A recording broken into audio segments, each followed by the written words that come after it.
Hello friends, तो आज मैं बात करने वाला हूँ फिल्म काउंटडाउन। पूरी फिल्म का फोकस का नाम है काउंटडाउन ऐप, जिसके पहले शिकार फिल्म में 2 कपल दिखाए गए हैं और इन 2 कपल्स के नाम है कोर्टनी और इवान। क्योंकि ऐसी फिल्मों में हर बार गलतियाँ टीनेजर्स ही करते हैं और उन्हीं की गलतियों की वजह से ये पहली बार कोर्टनी की नजर में आती है, जिसे डाउनलोड करने से वो पहले तो थोड़ा डरती है। जिसके बाद जब उसके दोस्त उसे उकसाते हैं इस ऐप को डाउनलोड करने के लिए, तो वो उन सभी के कहने पर इस ऐप को डाउनलोड कर लेती है उस पार्टी की रात में। और ऐप कोर्टनी के सभी दोस्तों को एक लंबी उम्र दिखाता है, बट कोर्टनी के साथ ऐसा बिल्कुल भी नहीं होता, क्योंकि उसके पास जीने के लिए बस 3 घंटे बचे हैं। यानी 3 घंटे बाद वो मारी जाएगी उस ऐप के अकॉर्डिंग। जिसके बाद पार्टी खत्म होती है और कोर्टनी अपने बॉयफ्रेंड के साथ अपने घर के लिए निकल पड़ती है। लेकिन कोर्टनी यहाँ पर ये नोटिस करती है कि उसका बॉयफ्रेंड इवान काफी ज्यादा नशे में है और वो नशे में ड्राइव नहीं कर सकता। जिसके बाद इवान कोर्टनी की बातें नहीं सुनता है और ना चाहते हुए भी कोर्टनी गाड़ी से उतरकर पैदल चलने लगती है। जिसके बाद इवान उसे मनाने की कोशिश तक करता है, बट कोर्टनी नहीं मानती और अपने रास्ते दोनों अलग अलग हो जाते हैं। जिसके बाद रास्ते में कोर्टनी को डर लगने लगता है, मानो जैसे कोई उसका पीछा कर रहा हो। लेकिन वो सारे वहम बस उसके वहम ही होते हैं। और दूसरी तरफ उस काउंटडाउन में टाइम भी काफी कम होता है। जिसके बाद कोर्टनी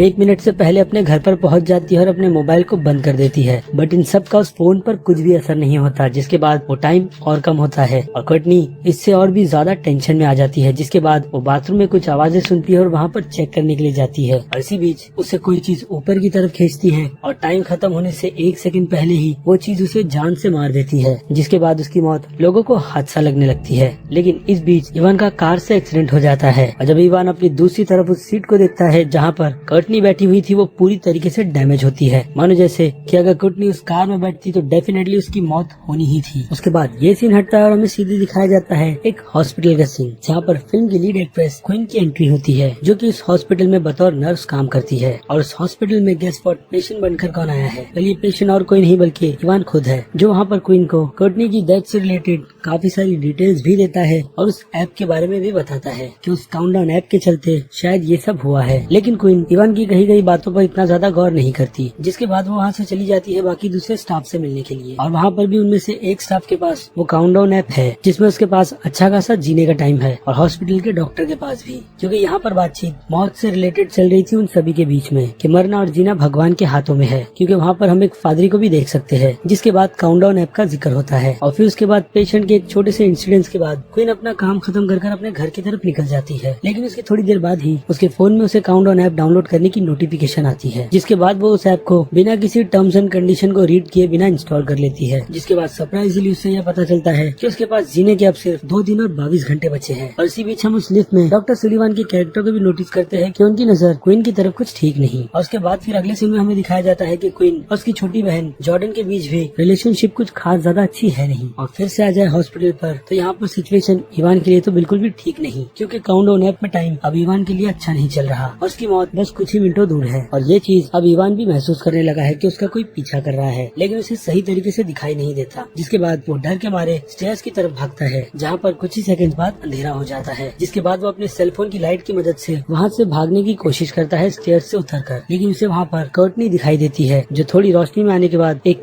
इविल की तरह दिखती है, जिसे देखकर इवान वहीं पर नीचे गिर जाता है और फिर कोर्टनी उसे मारने के लिए स्टेयर्स से काफी जल्दी नीचे उतरती है। जिसके बाद ऊपर से नीचे इवान का सेलफोन गिरता है, जिसमें कुछ सेकंड बचे हुए होते हैं और जैसे ही वो टाइम खत्म होता है तो उसके तुरंत बाद ही वहाँ पर इवान की बॉडी गिरती है। और फिर अगले दिन क्वीन को इसकी इन्फॉर्मेशन दी जाती है कि इवान की डेथ हो गई है। और दूसरी तरफ क्वीन भी बहुत ज्यादा परेशान है खुद को लेकर, क्योंकि उस ऐप ने उसे ज्यादा जीने का टाइम नहीं दिया। जिसके बाद वो इवान के कमरे में जाकर उसका सेलफोन निकालती है और उसे अनलॉक करने की कोशिश करती है, जो कि उससे नहीं हो पाता। जिसके बाद वो वहाँ से सीधे मॉर्गेज रूम चली जाती है और इवान की डेड बॉडी को बाहर निकालकर उसकी आंखों को खोलती है और उसके फोन को अनलॉक करती है, जहाँ पर उसे काउंटडाउन ऐप में टाइम 0 दिखाया जाता है। इससे क्वीन और भी ज्यादा डर जाती है, क्योंकि वहाँ पर उसे इवान का हाथ लगता है। जिसके बाद उसके हाथों से इवान का सेलफोन गिर जाता है और वो जैसे इस सेलफोन को उठाती है और इवान की तरफ देखती है तो इवान अपने सर को घुमाए क्वीन को देख रहा होता है। और देखते ही देखते उसकी आई बॉल नीचे की तरफ चली जाती है और उसकी एक आंख पूरी व्हाइट हो जाती है। वो डर के मारे उस सिचुएशन से निकल आती है और रास्ते में उसकी मुलाकात डॉक्टर सुलिवान से होती है, जो उसे पेशेंट के एक रूम में बुलाकर उसे हरेस करने की कोशिश करते हैं। जिसके बाद वो उसे धक्का देकर उस सिचुएशन से निकल आती है और फिर रात के वक्त वो उस काउंटडाउन ऐप को लेकर इंटरनेट पर रिसर्च करना शुरू कर देती है कि काउंटडाउन ऐप को लेकर ऐसे और बुरे कितने सिचुएशन हुए हैं और इन सिचुएशन में कोई जिंदा भी बचा है या नहीं। लेकिन उसके पहले क्वीन ने ये सारी कोशिश भी कर ली है कि वो इस ऐप को अपने फोन से डिलीट कर दे, जो कि उससे नहीं हो पाती। और इंटरनेट पर वो इन्हीं सभी चीजों का हल ढूंढ रही है, जहाँ पर उसे कर्टनी की तस्वीर दिखती है, जिस आर्टिकल को खोलने के बाद वो उस आर्टिकल के कमेंट पढ़ती है, जिस कमेंट में उसे एक वीडियो की लिंक मिलती है, जिस लिंक को खोलते के साथ में ही उसे एक लड़की अपनी आप बीती सुनाती है कि इस ऐप की वजह से उसकी लाइफ किस तरीके से बदल गई। और फिर वो आखिरी मोमेंट भी, जिस मोमेंट वो लड़की मरी, जिसे देखकर क्वीन और भी ज्यादा डर जाती है और लैपटॉप की स्क्रीन बंद कर देती है। और फिर से जब वो स्क्रीन को खोलती है तो नीचे स्क्रॉल डाउन कर उसे कमेंट मिलता है जो साफ साफ यही कहता है कि ये सारी चीजें फेक है, यानी बुलशिट। और फिर से वो जब लैपटॉप की स्क्रीन बंद करती है तो उसके सामने इवान आ जाता है, जिससे डरकर वो अपने रूम से बाहर भाग जाती है और गुस्से में आ रही उसके फोन पर नोटिफिकेशन से वो अपने फोन को भी तोड़ देती है। जिसके बाद हमें और पता चलता है कि कुटनी के पास अब लगभग 1.5 दिन का वक्त ही बचा है। जिसके बाद वो वहाँ से सीधे अपनी कार में चली जाती है और उसी के अंदर सो जाती है। जिसके बाद सुबह उसकी बहन आती है वहाँ पर और उससे पूछती है कि हुआ क्या। और वो अपनी बहन को सारी सिचुएशन बताती है, जिसके बाद उसकी बहन उसे पागल कहकर वहाँ से चली जाती है। और फिर अगले दिन कोई नया सेल फोन खरीदने के लिए एक स्टोर जाती है ताकि वो इस ऐप से पीछा छुड़ा सके। लेकिन नया फोन खरीदने के बाद भी काउंटडाउन ऐप क्वीन का पीछा नहीं छोड़ती। जिसके बाद वो डर कर फिर से अपनी कार में आकर बैठती है, जहाँ पर उसकी नजर कार के बैक कैमरे पर पड़ती है कि पीछे खड़ा उसे कोई देख रहा है। और देखते ही देखते वो परछाई पीछे से गायब होकर क्वीन को आकर पकड़ लेती है और क्वीन अपनी कार को लेकर दूसरी कार से टकरा जाती है और डर कर वो अपनी कार से बाहर निकल जाती है। जिसके बाद उसकी मुलाकात वहाँ पर मैट के कैरेक्टर से होती है, जो इसी काउंटडाउन ऐप का शिकार हुआ है और उसके पास भी जीने के 18 घंटे ही बचे हैं। जिसके बाद वो दोनों साथ में मिलकर इस मुसीबत से निकलने का हल ढूंढते हैं कि वो लोग किस तरीके से इन मुसीबतों से पीछा छुड़ा सकते हैं। और यही डिस्कस करने के लिए वो लोग एक बार में बैठे हुए होते हैं, जहाँ पर उनकी मुलाकात एक शराबी शख्स से होती है, जिसे वो लोग काउंटडाउन ऐप के बारे में बताते हैं। वो शख्स नशे की ही हालत में उस काउंटडाउन ऐप को डाउनलोड करना शुरू कर देता है। जिसके बाद क्वीन और मैट उसे रोककर ये वार्निंग देते हैं कि कभी भी किसी भी ऐप को डाउनलोड करने से पहले टर्म्स एंड कंडीशन पढ़ लेनी चाहिए। जिसके बाद वो लोग टर्म्स एंड कंडीशन पढ़ते हैं और उन्हें पता चलता है कि ये ऐप उनकी किस्मत से जुड़ी हुई है, जिसे वो लोग बदल नहीं सकते। जिसके बाद वो तीसरा शख्स उस ऐप को डाउनलोड कर उन दोनों को ये बताता है कि उसके पास जीने के लिए अच्छा खासा टाइम है। और फिर अगले दिन वो दोनों चर्च की तरफ जाते हैं उसी फादर से मिलने जिसे हमने फिल्म के स्टार्ट में देखा था। और वहाँ पर क्वीन उस फादरी को काउंटडाउन ऐप के बारे में बताती है। जिसके बाद वो फादरी उससे सीधे सीधे ये कह देते हैं कि डीमन जैसी कोई चीज नहीं होती। अगर उन लोगों को इस पर ज्यादा रिसर्च करनी है तो वो लोग किसी दूसरे फादरी के पास जाकर उससे पूरी की पूरी इन्फॉर्मेशन ले सकते हैं, क्योंकि डेविल्स पर काम वो नहीं करते। और उसी टाइम पर जब वो दोनों हॉस्पिटल से बाहर निकलते हैं तो क्वीन को मीटिंग के लिए बुलाया जाता है, जिस मीटिंग में डॉक्टर सुलिवान ने क्वीन पर आरोप लगाए हैं, वो भी हारिस के। और हॉस्पिटल के बोर्ड ऑफ मेंबर यहाँ पर क्वीन की बात नहीं सुनकर उसे हॉस्पिटल से निकाल देते हैं। और दूसरी तरफ हम देखते हैं कि मैट क्वीन के वेट में टॉयलेट जाता है, जहाँ पर उसका सामना उसकी मौत से होता है कि उसकी मौत कितनी ज्यादा करीब है उससे। और फिर वो दोनों मिलकर फादरी के बताए हुए उसी चर्च में चले जाते हैं, जहाँ पर उन दोनों की मुलाकात फादर जॉन से होती है, जो इस टॉपिक में बहुत ही ज्यादा इंटरेस्टेड है। इनफैक्ट फादर जॉन ने इस पर काफी सारी रिसर्च भी कर रखी है कि एक्चुअल में ये काउंटडाउन ऐप का किस चीजों से लेना देना है, क्योंकि फादर जॉन का ये मानना है कि बाइबल में जितनी भी डीमंस की कहानियां हैं, जो आज के जमाने की ग्राफिक नॉवल है, और इन्हीं सभी की वजह से वो डीमन में भी बिलीव करते हैं और गॉड में भी। जिसके बाद वो उन्हें एक बुक दिखाते हैं जिसमें काफी इंटरेस्टिंग कहानी लिखी होती है एक राजा की, जो एक जंग पर जाना चाहता है, लेकिन राजा इतना बूढ़ा है कि वो जंग में हिस्सा नहीं ले सकता। जिसके बाद वो ये डिसाइड करता है कि वो अपने 2 बेटों में से अपने बड़े बेटे को उस जंग में भेजे। लेकिन राजा के उस बड़े बेटे को ये नहीं पता होता है कि जंग का रिजल्ट क्या निकलेगा, यानी वो उस जंग में जीतेगा या मरेगा। जिसके बाद वो एक जिप्सी वुमेन के पास जाता है, यानी वही जादू करने वाली औरतें, जो उसे इस जंग का रिजल्ट बताती है कि वो इस जंग में मारा जाएगा, वो भी कागज पर लिखे हुए एक काउंटडाउन नंबर के साथ, कि उसकी मौत इतने टाइम और इतने दिन बाद हो जाएगी, यानी जंग के हार के बाद। जिसके बाद वो राजा के बेटे को ये तक कहती है कि वो इस नंबर को अपने फायदे के लिए बिल्कुल भी यूज न करे, क्योंकि जो उसके नसीब में लिखा है उसके साथ वही होगा। लेकिन यहाँ पर प्रिंस अपना दिमाग लगाते हुए अपने पिता को ये कहता है कि वो उसकी जगह अपने छोटे भाई को भेज दे उस जंग में। इससे उस पूरी की पूरी जंग का रिजल्ट ही बदल जाता है, क्योंकि उसका छोटा भाई उस जंग को भी जीत लेता है और खुद भी सही सलामत उस जंग से वापस आ जाता है। जिसके बाद प्रिंस यहाँ से सीधे उस जिप्सी वुमेन के पास जाता है और उससे ये पूछता है कि उसकी मौत की तारीख टल गई है तो अब क्या होगा। जिसके बाद वो जिप्सी वुमेन उसे ये बताती है कि उसकी मौत का टाइम नहीं टला, बल्कि उसकी मौत उसी टाइम और उसी दिन पर होगी। लेकिन इस बार उसकी मौत डेथ के हाथों नहीं होगी, बल्कि उसे मारने के लिए एक डीमन आएगा जिसका नाम ओजिन है, जो सिर्फ उसे मारेगा नहीं बल्कि मारते वक्त टॉर्चर भी करेगा। और उसकी मौत उसी टाइम के हिसाब से होगी, यानी हो सकता है कि उसकी सोल अब ओजिन के पास है, क्योंकि यहाँ पर उस प्रिंस ने खुद का नसीब बदलने का सोचा था, जो बिल्कुल भी पॉसिबल नहीं। और ये ऐप शायद आज के जमाने का ही है, जिसे शायद किसी जिप्सी वुमेन ने क्रिएट किया है, जिसमें लोग अपनी मौत का दिन देख सकते हैं, जिसे देखने के बाद वो लोग अपना नसीब बदलना चाहेंगे, जो कि बिल्कुल भी पॉसिबल नहीं है। और अब इस ऐप को किसने बनाया है वो डिटेल सिर्फ उन्हें इस ऐप को हैक कर ही मिल सकती है, ताकि उसके कोड से फादर इस कर्स को पूरी तरीके से खत्म कर पाए। और यहाँ पर क्वीन का दिमाग चलता है और वो लोग यहाँ से सीधे उसी मोबाइल स्टोर की तरफ चले जाते हैं, जहाँ पर इसके पहले क्वीन और मैट की मुलाकात हुई थी और वो शॉप ओनर को ज्यादा पैसे की लालच देकर फिर से रात के वक्त शॉप खुलवाते हैं और उससे उस काउंटडाउन ऐप को हैक तक करवाते हैं। जिसके बाद उन्हें पता चलता है कि इस टाइम पर इस ऐप को कितने लोग यूज कर रहे हैं, जिसमें अब एक नाम क्वीन की बहन जॉर्डन का भी है। जिसके बाद वो स्टोर ओनर को उस ऐप की सभी टाइमिंग को चेंज करने के लिए कहती है जो उन तीनों के फोन में इंस्टॉल्ड है। और देखते ही देखते वो शॉप का हैकर ये काम चुटकी बजाते कर देता है और तीनों की जिंदगी उस ऐप में बहुत ज्यादा लंबी मिल जाती है। जिसके बाद वो लोग वहाँ से खुश होकर अपने अपने घर की तरफ निकल पड़ते हैं। जिसके बाद क्वीन मैट को न्योता देती है अपने घर पर आने का और दोनों आपस में ही अपनी खुद की पर्सनल बातें डिस्कस करते हैं और उन दोनों के बीच एक रिलेशनशिप भी बनती है। और इसी बीच जब क्वीन बेड पर से उठने की कोशिश करती है मैट का हाथ हटाकर, तो बेडरूम का डोर खोलकर सामने से मैट आता है। इसके बाद क्वीन ये सोचने लग जाती है कि बेड पर जब मैट नहीं है तो उस पर हाथ इसने रखा है। और देखते ही देखते वो हाथ क्वीन को उस चादर के अंदर खींच लेता है। जिसके बाद मैट उसे वहाँ से बचाता है और फिर जैसे ही वो दोनों अपना फोन चेक करते हैं तो फोन में वो फिर से अपने टाइम पर वापस आ जाती है, यानी उनके मौत का दिन और टाइम अभी तक नहीं टला है। जिसके बाद क्वीन अपनी बहन को भी कॉल कर इसकी इन्फॉर्मेशन देने की कोशिश करती है, लेकिन उसकी आंट उसका फोन उठाकर खुद के पास रख लेती है क्योंकि खाते वक्त फोन देखना अलाउड नहीं। लेकिन रात के वक्त जॉर्डन जाकर अपने फोन को ले आती है और काउंटडाउन ऐप में अपनी मौत के दिन को चेक करती है जो बस 4 ही घंटे का है। और कुछ ही देर बाद ओजिन डीमन वहाँ पर जॉर्डन को डराने के लिए पहुँच जाता है, जहाँ से बचकर वो जैसे ही अपने घर का डोर खोलती है तो उसकी बहन क्वीन मैट के साथ वहाँ पर पहुँच जाती है और वो तीनों मिलकर फिर से फादर जॉन से मिलने के लिए चले जाते हैं, जो वहाँ पर क्वीन और मैट के आने का वेट भी कर रहे थे उस कोट को लेकर। जिसके बाद फादर जॉन उन्हें कर्स के बारे में एक्सप्लेन करते हैं कि ये कर्स अगर किसी जिप्सी वुमेन या फिर किसी सर्वेंट ने बनाया है डीमन के, तो इसे तोड़ा भी जा सकता है। ठीक वैसे ही जैसे अगर आप शैतान को लायर प्रूफ कर दो, वैसे ही अगर आप इस ऐप को ये रॉन्ग प्रूफ कर दो कि इसमें जो टाइम चल रहा है काउंटडाउन का उनकी जिंदगी को लेकर वो गलत है, तो ये कर्स भी टूट जाएगा जैसे बाकी दूसरे कर्स टूटते हैं। तब उन्हें सिर्फ वेट करना है इस टाइम को खत्म होने का और उस टाइम तक इन लोगों को जिंदा बचे रहना है। जिसके बाद ये कर्स उन पर से ही नहीं बल्कि बाकी उन सभी पर से भी टूट जाएगा जो लोग इस काउंटडाउन के शिकार हुए हैं। फादर जॉन मैट की प्रोटेक्शन के लिए लेस सॉल्ट लेते हैं। जिसके बाद जॉर्डन ये कहती है कि ये सॉल्ट हवा से उड़ जाएगा जो उस डीमन के लिए बहुत ही ज्यादा आसान है। जिसके बाद क्वीन उस सॉल्ट को पेंट के साथ मिक्स करने का आइडिया देती है ताकि वो सॉल्ट उस डीमन के चाहते हुए भी हवा के जरिए उड़ ना पाए। इसके बाद वो लोग एक बड़ा सा सिंबॉलिक सर्कल बनाते हैं ताकि टाइम रहते मैट को बचाया जा सके ओजिन डीमन से। और फिर ऐसा ही होता है, जब वो डीमन वहाँ पर काफी शोर शराबे के बाद एंटर करता है तो वो सर्कल के अंदर नहीं आ पाता। लेकिन इसी बीच मैट के फोन से साउंड काफी जोर जोर से आने लगता है, जिसकी वजह से वो तीनों अपना कान पकड़ लेते हैं और दूसरी तरफ मैट को ये आवाज बिल्कुल भी सुनाई नहीं देती और वो एक खिलौना उठाता है। जिसके बाद उसकी नजर उसकी छोटी बहन पर पड़ती है जो वहाँ पर आ गई है। यानी हमें यहाँ पर ये भी चीज पता चलती है कि ओजिन डीमन रूप भी बदल सकता है, वो भी मरने वालों के उन चाहने वालों का जिन्हें वो सबसे ज्यादा मिस कर रहे हैं, ताकि उसकी मदद से सामने वाले को काफी आसानी से पकड़ लिया जाए। और ऐसा ही मैट के साथ भी होता है, जिसके कारण मैट उस सर्कल से बाहर निकलता है और ओजिन डीमन उसे सीधा घसीटते हुए रोड के बीच में लाकर खड़ा कर देता है और वहाँ से चला जाता है। और जैसे ही सर्कल से बाहर निकलकर क्वीन मैट के पास पहुँचती है तब तक काफी देर हो जाती है और एक कार आकर मैट को हिट करती है और मैट की वहीं पर मौत हो जाती है और काउंटडाउन का टाइम ठीक उसकी मौत के बाद खत्म हो जाता है। यानी देखा जाए तो अब क्वीन को ये बात साफ साफ पता चल गई है कि इस ऐप से बचने का दूसरा और कोई रास्ता नहीं। और दूसरी तरफ जब उसकी बहन आकर उससे यही सारी बातें पूछती है तो उसकी बहन इन सब से डरकर थोड़ी बेहोश सी होने लगती है क्योंकि इस इंसिडेंट के दौरान उसे चोट भी लगी है। जिसके बाद वो अपनी बहन जॉर्डन को सीधे हॉस्पिटल ले जाती है ताकि हॉस्पिटल में उसकी मदद की जा सके। जिसके बाद वो अपनी बहन से कहती है कि वो कुछ ही देर में वापस आ जाएगी और वो उसे छोड़कर बिल्कुल भी नहीं जाएगी। जिसके बाद क्वीन अपना दिमाग चलाती है और कुछ सोचने लगती है कि इस ऐप से बचा कैसे जा सकता है। जिसके बाद वो जैसे ही वहाँ से अपनी बहन से मिलने के लिए जाती है तो उसकी मुलाकात हॉस्पिटल की एक नर्स से होती है जो उसे डॉक्टर सुलिवान की उन्हीं हरकतों के बारे में बताती है। यानी वो ऐसी अकेली नहीं जो इस हादसे का शिकार हुई है, ऐसे और भी लोग हैं। जिसके बाद क्वीन के दिमाग में ये आइडिया आता है कि वो डॉक्टर सुलिवान को ही मार देगी, भले से ही ऐप में उसकी जिंदगी लंबी क्यों ना हो। इससे शायद कर्स टूट जाएगा और डॉक्टर की मौत की वजह से क्वीन और उसकी बहन और बाकी दूसरे लोग भी बच जाएंगे। जिसके बाद क्वीन अपना दिमाग लगाकर डॉक्टर सुलिवान को अपने झांसे में फंसाती है, ये कहकर कि वो उसका वेट हॉस्पिटल के गोडाउन में कर रही है। जिसके बाद डॉक्टर वहाँ पर क्वीन के जाल में फंसने चला जाता है और क्वीन को बुलाने लगता है। लेकिन जैसे ही क्वीन वहाँ पर डॉक्टर सुलिवान को मारने के लिए जाती है तो जॉर्डन उसे आकर बचा लेता है और ये बात क्वीन और जॉर्डन साफ साफ समझ जाते हैं कि कर्स इस तरीके से तोड़ा जा सकता है। जिसके बाद वो डॉक्टर सुलिवान को ढूंढना शुरू कर देती है क्योंकि अब उसकी बहन जॉर्डन के पास जिंदा रहने के लिए लगभग 2 ही मिनट बचे हुए हैं और दूसरी तरफ क्वीन डॉक्टर सुलिवान को ढूंढ रही है। जिसके बाद उन दोनों के बीच थोड़ी बहुत फाइट होती है और जैसे ही फिर से क्वीन डॉक्टर सुलिवान को मारने वाली होती है तो ओजिन फिर से बीच में आकर डॉक्टर सुलिवान को बचा लेता है और डॉक्टर सुलिवान उस सिचुएशन से बचकर भाग निकलता है, यानी हाथ आया मौका फिर से चला गया। जिसके बाद क्वीन को अपनी बहन जॉर्डन की याद आती है जिसे ओजिन जान से मारने वाला है और ओजिन जॉर्डन को उठाकर खिड़की से दूसरी तरफ फेंकता है। जिसके बाद ओजिन फिर से उसे पकड़कर जैसे ही मारने वाला होता है तो वहाँ पर क्वीन क्वीन पहुंच जाती है इंजेक्शन लेकर और ओजन से ये कहती है कि वो अपनी बहन की मौत से पहले खुद को ही मार ले और इससे भी कर्ज टूट जाएगा और उसकी बहन बच जाएगी बट वो मर जाएगी। इसके बाद ओजन क्वीन को रोकने के लिए उसके माँ के रूप में आ जाता है ताकि क्वीन खुद को मारने में कामयाब ना हो और यहाँ पर क्वीन ओजन के उस जाल में बिल्कुल भी नहीं फंसती और खुद को इंजेक्शन मार लेती है, जिसके कुछ ही सेकंड्स बाद जॉर्डन का काउंटडाउन खत्म होने वाला होता है और दूसरी तरफ क्वीन अपना दम तोड़ देती है और ये चीज ओजन को बहुत ही ज्यादा मुश्किल में डाल देती है क्योंकि जैसे ही वो क्वीन को अपनी पावर से ऊपर उठाता है और क्वीन का दम निकलता है उसकी मौत से पहले, तो यहाँ पर ओजन का कर्ज भी टूट जाता है और ओजन शायद मरकर या फिर डस्ट बनकर अपनी दुनिया में चला जाता है। यानी एक तरीके से देखा जाए तो अब जॉर्डन टाइम के अकॉर्डिंग मरी नहीं। और दूसरी तरफ हम देखते हैं कि जैसे ही जॉर्डन अपनी बहन क्वीन की बॉडी की तरफ आती है तो उसे उसके हाथों पर एक सर्कल के साथ साथ नार्कोन भी लिखा हुआ मिलता है, साथ में एक दवाई की शीशी भी और उसके पैंट में एक इंजेक्शन भी रखी हुई होती है। यानी सीधे सीधे यहाँ पर क्वीन ने एक बैकअप प्लान तैयार कर रखा था ताकि मरने के बाद टाइम पर उसे ये इंजेक्शन दे दी जाए, क्योंकि उसकी बहन जॉर्डन उसे देती भी है। जिसके कुछ ही सेकंड्स बाद क्वीन फिर से जिंदा हो जाती है, जिसके बाद हमें जॉर्डन का काउंटडाउन का टाइम दिखाया जाता है जो 2 सेकंड्स पर रुका हुआ है। और फिर अगले सीन में हम देखते हैं कि दोनों बहन अपने पिता के साथ अपनी माँ के ग्रेवयार्ड पर आए हैं और जैसे ही वो दोनों बहनें वहाँ से निकलती है तो रास्ते में जॉर्डन को फोन में एक आर्टिकल आता है जो डॉक्टर सुलिवान से जुड़ा हुआ होता है, जिन पर 3 और औरतों ने क्लेम किया है और अब डॉक्टर सुलिवान जेल में है। लेकिन हमें जैसे ही लगता है सिचुएशन अब अंडर कंट्रोल है तो क्वीन के फोन पर एक नोटिफिकेशन आती है, जिसे देखने के बाद क्वीन को ये पता चलता है कि काउंटडाउन ऐप का वर्जन 2 अपडेट हो गया है और फिल्म यहाँ पर खत्म होती है। जिसके बाद हमें एक पोस्ट क्रेडिट सीन दिखाया जाता है और उस पोस्ट क्रेडिट सीन में हम उसी मोबाइल स्टोर के शॉप ओनर को देखते हैं जो एक डेट पर आया हुआ है। जिसके बाद वो औरत उस शॉप ओनर से बोर होकर वहाँ से चली जाती है और उस होटल की लाइट बंद हो जाती है और हमें ओजन का साउंड सुनाई देता है जो वहाँ पर आकर उस शॉप ओनर को मार देता है, क्योंकि उस शॉप ओनर ने भी उस काउंटडाउन ऐप को डाउनलोड किया था और टाइम के अकॉर्डिंग उसका टाइम आ गया था और फिल्म यहाँ पर खत्म हो जाती है।